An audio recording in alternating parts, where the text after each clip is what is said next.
Satu, di sebuah desa, Nok Melati dikenal sebagai primadona desa. Nok Eis di Subang mau Nok Eis. Melati makanan yang Cipedang. Dikenal sebagai primadona desa karena paras cantik yang luar biasa, agamis, dan sikapnya yang genit sehingga menjadi rebutan dan godaan para pemuda di lingkungannya. Dengan watak ramah dan dermawan, Zaid jebolan pesantren, naksir berat dan berniat untuk menyuntingnya. Namun Zaid ragu dengan sikap genit Melati yang sulit dihilangkan karena memang karakter dari kecil, sehingga tetap banyak yang menggodanya. Pertanyaannya, bagaimana menurut pandangan ulama fikih tentang hukum memilih wanita terlalu cantik yang genit seperti deskripsi di atas? Itu sebagai masail yang pada kali ini 374. Maka dipersilakan bagi yang sudah memiliki jawaban. Wa tuqrahu bari'atul jamali li anna imma an tazhuwa ay tatakabbara li jamaliha aw tamtadda al-a'yuna ilaiha. Jadi dimakruhkan untuk memilih perempuan yang sangat cantik dari Abu Jamal, karena terkadang perempuan yang cantik seperti itu biasanya sombong karena kecantikannya dan biasanya terlampau membuka diri sehingga orang banyak memandang kepada dirinya. Aw tamtadda al-a'yuna ilaiha. Kemudian dikatakan pula dalam Hasyiah Al-Bujairani bahwa tuqrahu bari'atul jamal li anha, bersama dia bahas li anha imma an tazwa ay tatakabbaru bi jamaliha aw tumattu al-a'yun ilaiha. Bahasanya sedikit berbeda. Kemudian ada lagi penjelasan bahwa sebenarnya cantik itu adalah sesuatu yang dikaitkan dengan bi'tibari tabaiha, sebenarnya lebih pada karakternya.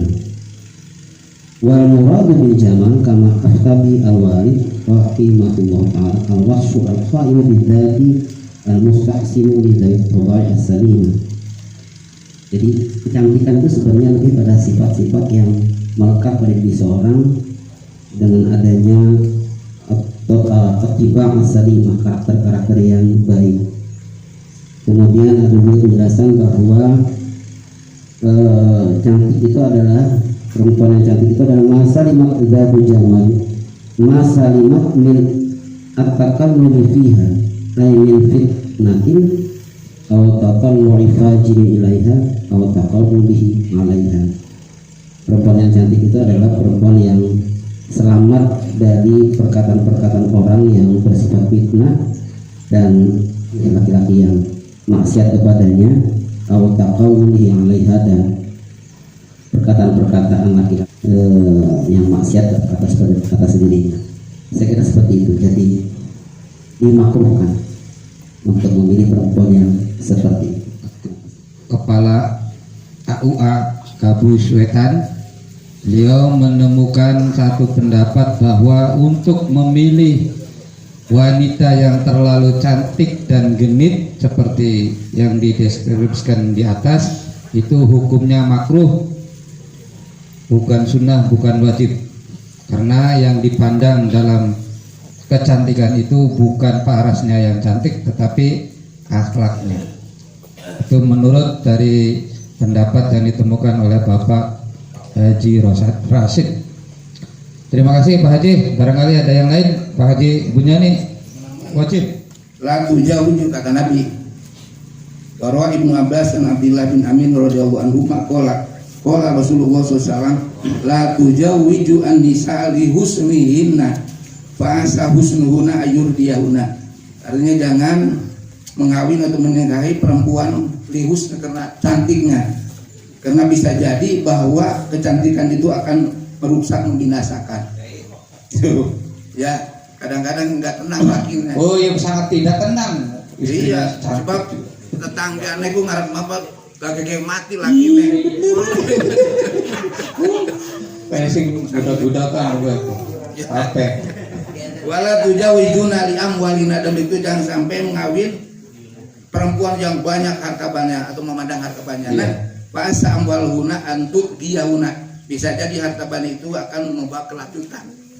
Walakin tujawijuna ala din, tapi harus ngawin perempuan yang punya agama. Malah di sini wal amatun horma'u masbatul udun saudaudatud din Abdul, lebih baik amat yang hitam kelam kupingnya pun bolongnya pada gede kan ya, tapi punya agama itu lebih utama, itu kata Nabi. Tadi siapa itu? Kitab apa? Kitab Adabul Islam fi Nidobil Usroh. Terima kasih Bapak Kiai Haji Bunyani yang telah menambahi untuk jawaban pertanyaan nomor 1, yaitu sama dengan pendapat yang pertama, yaitu dimakruhkan untuk memilih wanita yang terlalu cantik dan genit, karena banyak orang-orang hidung belang yang berniat untuk menggoda dan untuk menyuntingnya. Jadi itu menjadi rebutan bagi pria-pria yang hidung belang. Terima kasih Pak Haji. Tapi tetap gue pengen sing ayu Pak. Nomor 1. Nah, satu lagi Pak Kosim. Isi dan jawaban sama Batu Prabu Bajatul Jimali. Ningali tadi melihat hadis Rasulullah SAW, tunkaul mar'atu li arba'in li maliha wajah maliha wa isiniha wa diniha pada gratil in dikahilah perempuan karena 4 macam. 1, karena alat hartanya. 2, karena kecantikannya. 3, karena keturunannya bagus seperti turun kiai atau orang-orang soleh. 4, karena agamanya. Kalau memang keempat ini tidak ada, maka maka ambillah pindah ke dini dengan wanita yang punya agama, ada solihah. Maka seharusnya ulama hukum menikah orang yang cantik seperti tadi itu sah saja, namun itu takut kerahu dari atul simak akruhlah untuk menikah yang sangat cantik, karena tadi takut dia akan takabur kan kecantikannya. Itu sama dengan yang tadi. Assalamualaikum. Waalaikumsalam. Itu jawabannya sama, yaitu dimakruhkan. Jadi ada 3 mujawib yang terima kasih. Untuk selanjutnya barangkali ada yang nambahin. Terima kasih sebelumnya waktu yang telah diberikan dari beberapa mujawib yang menjawab untuk deskripsi masalah yang pertama mengenai bagaimana pandangan ulama fikih tentang hukum memilih wanita yang terlalu cantik dan juga jenis seperti di atas. Dari beberapa mujawib telah menjawab, yaitu hukumnya makruh sesuai daripada tabir yang dibacakan. Ada yang dari Riyadhus Shalihin katanya tadi, ada juga dari Anatul Talibin. Itu tadi kalau saya dengar tidak salah itu haram ya, yang dari Anatul Talibin. Oh makruh, itu makruh. Tapi kalau saya lihat dari deskripsi di sini, Noh Melati ini juga tidak hanya cantik tapi juga agamis sebenarnya. Agamis berarti otomatis dia juga artinya mahir atau juga punya ilmu atau menguasai dalam ilmu agama.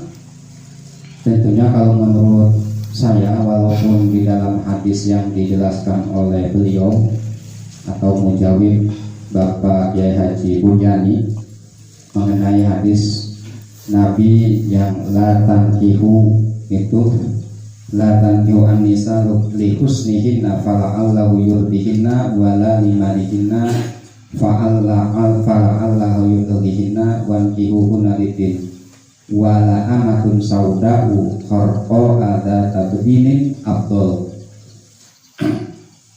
Itu sebenarnya kalau menurut saya kalau lihat dari deskripsi di sini, saya tidak mau mengatakan itu makruh, karena kalau melihat di sini yang namanya nok melati juga itu agama. Artinya semata-mata yang namanya Kang Z ini punya niat atau tujuan untuk menikah nok melati semata-mata tidak karena melihat daripada paras wajahnya yang cantik aja. Kalau menurut saya mubah-mubah saja, boleh-boleh saja, karena nok melati ini di samping di samping dia mempunyai paras wajah yang cantik, namun juga dia agamis. Artinya dalam masalah agama tentunya ketika disebutkan agamis berarti menguasai atau juga tahu tentang ilmu agama. Berarti otomatis daripada Kang Z ini tidak semata-mata melihat kecantikannya, juga karena dalam diri melati itu ada ilmu agamanya, seperti itu.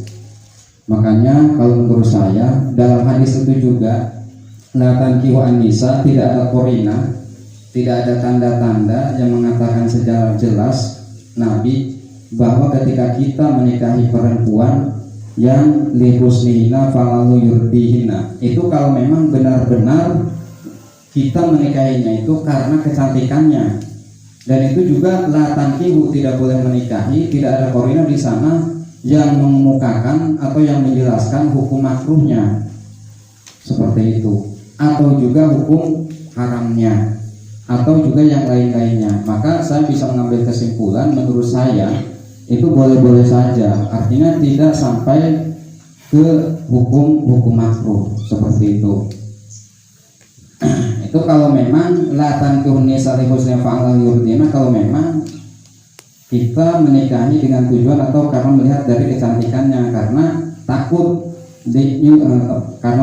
yurdihina akan membawa kerusakan pada dirinya. Wala limalihin, atau semata-mata kita mencintai atau kita menikahi seseorang atau wanita karena melihat daripada hartanya. Kita punya tujuan untuk seperti itu. Fala'allahu yutaghihinna. Tapi menurut Gusti Kanjeng, menurut Nabi, malahan yang lebih diutamakan adalah wangkihuhuna lidin. Malahan kalau kita melihat daripada hadis yang lain, tungkahul mar'ah li arba'in, pertama malahan Nabi itu menjelaskan atau mengucapkan 5 liha, malahan 5 liha, tidak mengucapkan libiniha wali hasabiha wali jamaliha, sehingga malahan agama itu ditempatkan paling akhir. Maka dari itu menurut saya tujuan saya untuk mempersunting melati itu boleh-boleh saja, tidak sampai taraf mengenai hukum makruh, apalagi dengan haram seperti itu.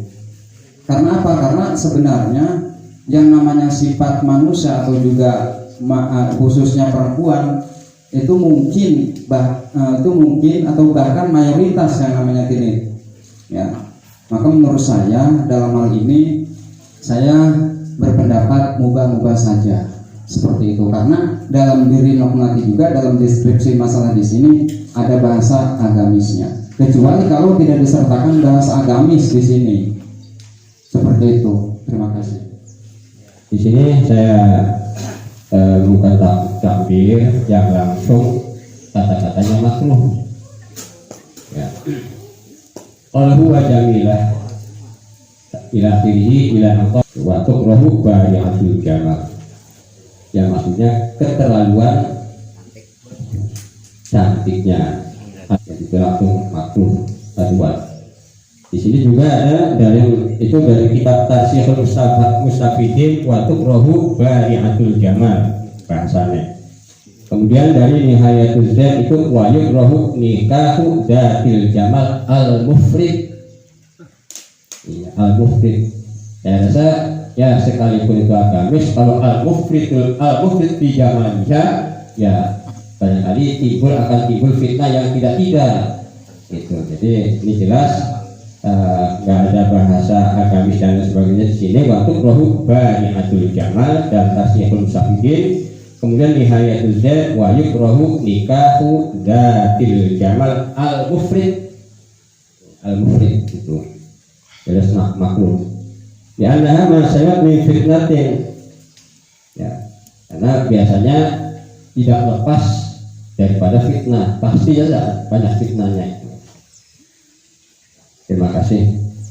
Syekh Mustafidin halaman 299, kemudian Nihayatul Z halaman 300. Kalau di atas, kalau di Tanwirul Qulub itu ada bahasa la bari'atul jamal, tapi tidak menyinggung tentang makruh dan tidaknya, hanya la bari'atul jamal itu ya. Tapi dijelaskan langsung dalam tarsih wa tukrahu bari'atul jamal, kemudian dalam nihayah wa yukrahu nikahu dzatil jamal al mufrid. Terima kasih kepada Bapak Kiai Badrudin yang telah menjawab dari berbagai macam mujawib kita pada hari ini. Beliau sama menjawabnya makruh semua, dari pertama sampai terakhir makruh semua. Cuma ada satu mujawib yang tidak menggunakan jawaban makruh tetapi memakai jawaban mubah, berlandaskan dari agamis, bahwa Nok Melati ini selain parahnya yang cantik juga agamis. Untuk itu kami simpulkan kepada Bapak Kiai Haji Mastuki untuk jawaban pertanyaan nomor 1, dipersilakan. Watuki. Saya tambahkan dulu ya. Tadi kan yang menjadi titik berat sehingga diperbolehkan tadi alasannya itu karena agama. Tetapi juga dalam naskah soalnya itu kan gini. Namun Zaid ragu dengan sikap genit Melati yang sulit dihilangkan, ya, karena memang karakter dari kecilnya. Berarti ya sekalipun dia agamis tapi sifat begitunya itu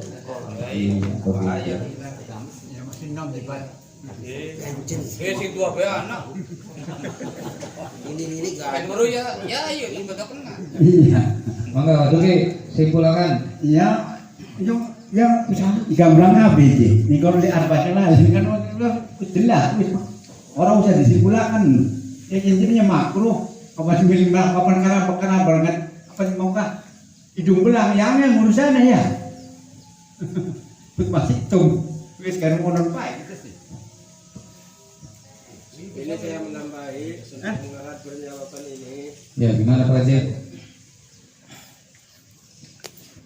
Diterangkan bahwa menurut Imam Mawardi biasanya kalau yang punya kecantikan seperti itu walaupun agamis, tabiatnya biasanya ya ada bergong sedikit. Ya, Maka justru itulah ulama sepakat makruh walaupun dalam hadis memang tidak ada keterangan di makruh atau tidak. Ini adalah berdasarkan dalam kitab Al-Majmu' Mughni Muhtaj. Jadi yang dikatakan agamis itu kita punya perempuan apabila kamu melihatnya menyenangkan dan apabila kamu memerintahkan si wanita itu adalah taat. Tetapi Imam Mawardi memakruhkan. Karena apa? Biasanya walaupun seperti itu sing ayu mah ya bergong itu deh. Terima kasih. Barangkali Pak Haji Dik mau menambahkan? Mohon maaf ya, mungkin saya melihat dari sisi lain. Saya tidak punya pengalaman dan tidak punya jam terbang buka-buka buku fikih yang seperti Bapak-Bapak sampaikan. Untuk itu saya sangat hormat kepada Bapak-Bapak yang menyampaikan merujuk kepada kitab-kitab fikih. Saya hanya menggunakan penalaran. Penalaran ini gini, penalaran dan pengalaman. Siapa yang mengingkari bahwa istri Rasulullah itu tidak cantik? Siti Aisyah itu bintangnya. zaman itu juga jadi rebutan, jadi pergunjingan para pemuda, termasuk Abdurrahman bin Ka'bah, Abu Ka'ab, itu juga mempergunjingkan kecantikannya si Aisyah itu. Artinya cantik itu kan bukan musibah, cantik itu kan anugerah, dan yang membuat cantik itu Allah gitu. Nah, ketika seorang istri cantik, seorang perempuan cantik, plus ada karakter bawaan genit, dalam arti ini agak susah didefinisikan tentang genit, karena kriteria genit itu kayak belangkat begrip. Genit di satu tempat belum tentu genit di tempat lain. Ketika banyak lincah, banyak ulah, banyak, orang Sunda bilang banyak cetak gitu, di tempat pesta mungkin tidak bisa dikatakan kriteria genit. Tapi ketika genit di tempat majelis taklim ini bisa juga jadi genit. Jadi kembali untuk mempersingkat jawaban saya gini, saya sependapat dengan mengatakan bagaimana kitanya, atau istilah hukumnya mubah ya, bagaimana kitanya. Karena saya teringat dengan istilah yang disampaikan Bu Yasakur, dari 600.000 hadis itu ada 14.000 hadis yang masuk kriteria Sahih Bukhari Muslim. Bayangin, 14.000 dari 600.000, 500.000 sekiannya itu kan itu yang diragukan. Nah, sekarang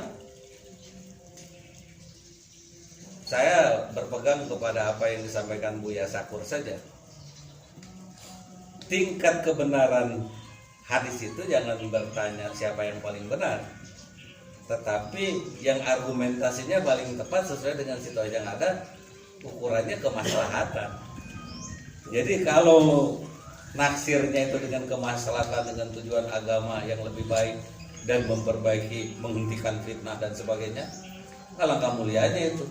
Berarti itu jangan coba kita berani mengharam-haramkan, apalagi memakruh-makruhkan, apalagi mengharam-haramkan. Apabila tingkat kemaslahatan yang ingin dicapai kembali lagi kepada amal itu, kembali kepada niatnya masing-masing, dan perjuangan selanjutnya ini ke tingkat kemaslahatan. Itu saja barangkali. Terima kasih. Saya tahu jawaban saya ini tidak akan disetujui oleh semua pihak dan jauh dari kesempurnaan, karena saya hanya menggunakan penalar saja. Terima kasih. Assalamualaikum warahmatullahi wabarakatuh. Terima kasih atas pertimbangan baik sekali itu. Artinya ada pertimbangan kemaslahatan. Cuman itu urutan-urutan yang terakhir nanti. Dari sini ya, walau ta'aradatil kasifah, ya cantik, ya diniyah, daniyah, ya nasibah, ya jamilah, ba'idah, ya bikr, walud. Nah, apabila semuanya terdapatkan gitu ya, artinya ta'aradatil kasifah fal aula taqdimu datid mutlaqon. Nah, sawa'un kanat jamilah amla. Kemudian setelah agama, summal aqlu, pandang akalnya. Kemudian wa husnul khuluqi, summal nasab, pandang nasab, summal bikaro, summal wiladah, summal jamal, summa al maslahah fihi adhar fi hasabi ijtihadihi. Yaitu kalau sudah semua ta'arud, maka pilih yang utama-utama dulu. Nah, kalau terakhirnya itu sampai ambil mana yang maslahat menurut ijtihadnya. Itu ada. Terima kasih kepada semua mujawir. Cuman itu tidak menghilangkan kemakruhan, iya, tidak bisa menghilangkan kemakruhan mensunting istri yang sangat cantik, iya, yang paling cantik, tetap saja makruh. Bahasa jamal biasa kan begitu. Imam Ahmad qala li ba'di wanihi qala antus lamalak, qala antus lamalak. Jadi wanita bagaimanapun, laki-laki bagaimanapun, kolak sedikit banyak antas selamat dari kelakuan si wanita seperti itu yang lebih cantik. Itu kalau Ahmad Mas Salimat tidak jamal atau sama. Iya, adapun hukumnya makruh, cuman itu tergantung kepada yang bisa mengelolanya. Kalau Rasul walaupun bagaimana ya Rasul bisa. Terima kasih Pak Kiai. Ya, itu pun banyak istri Rasul sebelum turun ayat minta seperti orang lain. Terima kasih. Jadi untuk jawaban Fasul Masail pertanyaan nomor 1, bagaimana pandangan ulama fikih tentang hukum memilih wanita terlalu cantik dan genit seperti deskripsi di atas? Bagi jawabannya makruh. Berbagai macam dari takbir-takbir yang tadi disampaikan oleh para mujawib. Untuk itu mudah-mudahan pertanyaan nomor 1 ini menjadi barokah dan maslahah. Al-Fatihah.